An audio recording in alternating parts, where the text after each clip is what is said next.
O presidente da Câmara está falando nesse momento, pode ser sobre o PEC dos precatórios, mexe no mercado. Vamos dar uma olhada, já volto com você. Absoluta dos líderes. Eles decidiram por mandar para a comissão, não vem direto a plenário, vai ser feito uma super audiência pública das 4 comissões temáticas para discutir talvez os dados, com todo o respeito que tem essa categoria, por tudo que representou durante a pandemia, a maior celeridade possível.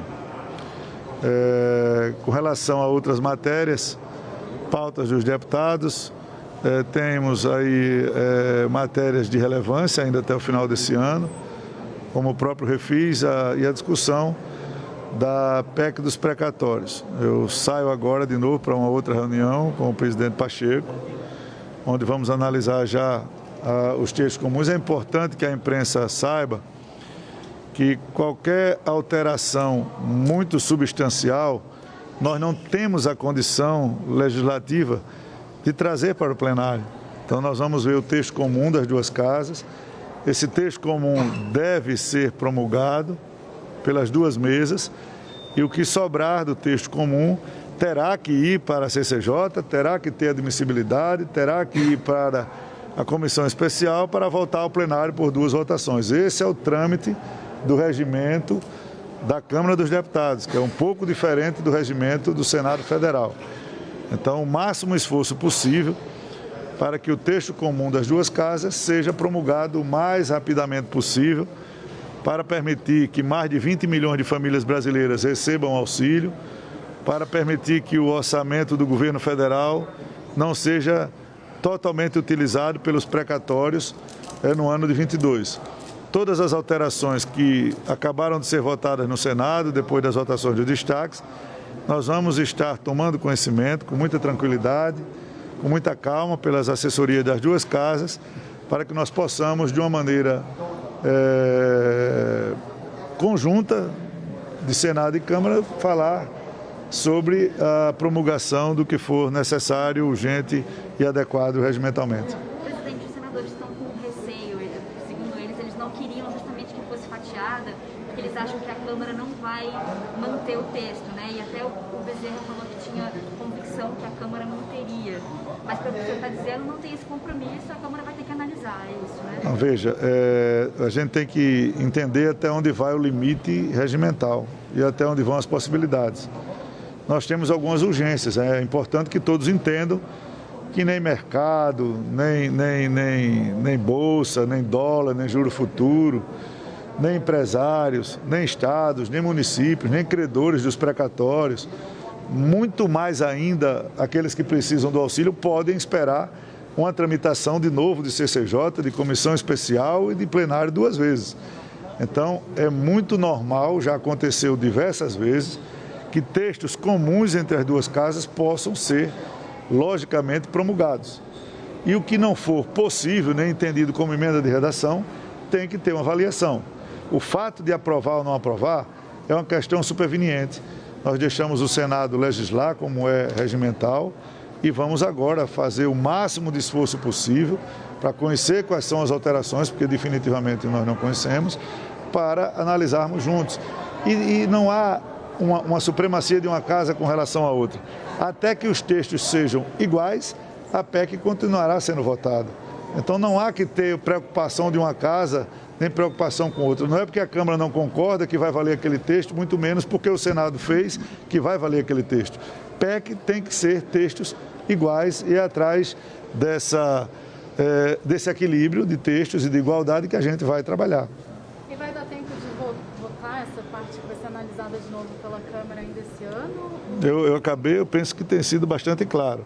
O que não for comum terá que ir para a CCJ, no mínimo de 10 sessões, no mínimo, e depois vir a plenário. Então, eu não creio que esse ano o que não for comum possa ser votado. Presidente, o senhor teve com o presidente Pacheco antes, né, sobre aquela outra reunião. Já nessa reunião anterior, você já colocou essa questão de votar os textos que são comuns só? Nós estávamos conversando sobre esses temas e outros que são de interesse, de pauta das duas casas esse ano. Nós temos matérias como, por exemplo, a regularização fundiária que está no Senado e ouvi algumas conversas que poderiam ser votadas um texto diverso. como há matérias que estão na Câmara, que há interesse do Senado, então estávamos conversando, nessa primeira conversa, a respeito de textos que estão, tanto no Senado quanto na Câmara, de interesse das casas que tiveram a sua votação anterior.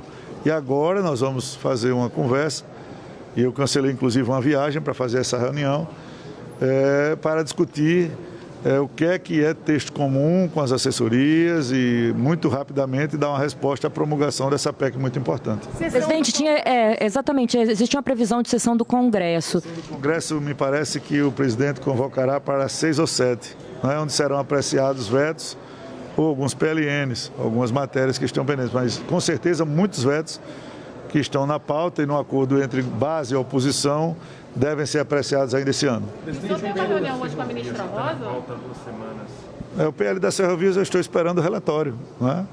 É um projeto importante, é um projeto necessário, como o Senado agora votou, por exemplo, a BR do Mar e fez algumas alterações, e volta para casa também precisam, porque tem algumas situações de tarifas portuárias que deixam de vigorar agora em dezembro e que vão carecer. Como eu disse, nós vamos ter essa próxima semana e uma outra de muito empenho, e é necessário muita paciência dos parlamentares, deputados e senadores, para que a gente deixe projetos estruturantes como esses dois já resolvidos ainda no ano de 21.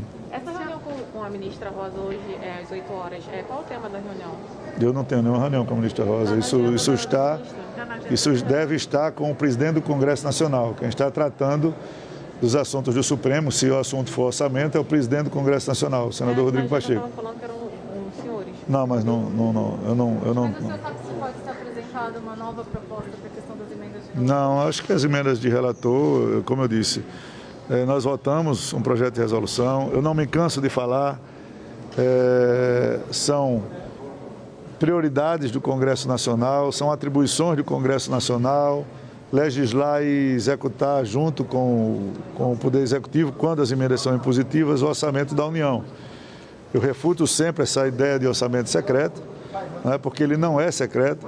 A legislação que previa até a aprovação da resolução não previa o que o Supremo está pedindo, e nós, justamente, cumprindo a decisão da ministra Rosa Weber, as duas casas fizeram a aprovação, discussão de uma mudança da resolução para que de agora por diante seja condição sine qua non, ou seja, impossível de você fazer uma indicação do relator geral sem ter a indicação de onde vem o pedido, de quem faz o pedido.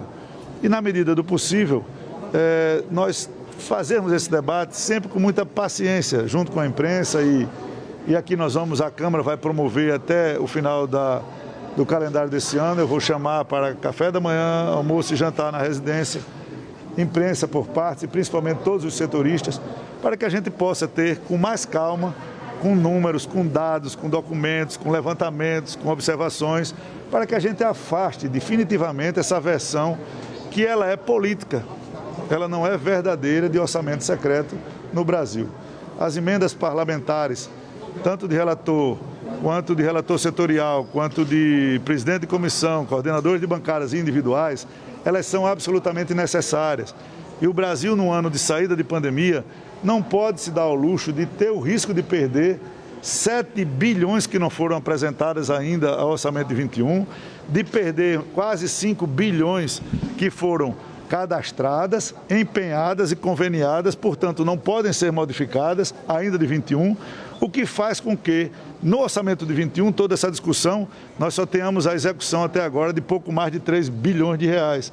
Esse recurso fará falta na saúde, na educação, na ação social, em projetos estruturantes, no ato jurídico perfeito de quem participou de licitações, de quem está executando obras que estão com seus pagamentos suspensos. E é importante que a gente faça com muita calma esse debate, com muita transparência, e fazendo com que todos tenham momento de se discutir, de se colocar nesse assunto. Pois não. O projeto das fake news vai para o plenário direto, o senhor falta urgência ou não? Não, isso aí não foi tratado na reunião de líderes. O deputado Orlando, eu acho que deve ter finalizado essa discussão já na comissão especial, ou no grupo que ele está lá reunido. Acho que o deputado Orlando fez um trabalho muito extenso e muito amplo, não sei, eu acho que quase 2 anos de discussão. E como é um assunto muito polêmico, que ele é modificado e renovado quase todos os dias, né? Um assunto que ele evolui muito, todas as informações via internet, com todos os seus efeitos e causas, e não só fake news, mas toda a abrangência de plataformas, de e-commerce e por aí vai. Isso tem que vir bem maduro e eu acho que isso deve ficar realmente para o início do ano de 22. E segunda instância?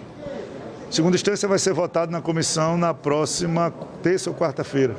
Aí o que sair da comissão a gente dará andamento ou não. Vai ser uma discussão. Eu acho que é normal, não se tem a obrigação de ir a plenário. Com relação às PECs, principalmente num assunto como esse, de mudanças constitucionais, nós temos que respeitar a vontade do parlamento. Ontem um ministro que foi aprovado no Senado Federal, o ministro André Mendonça, foi bastante claro quando foi perguntado sobre isso.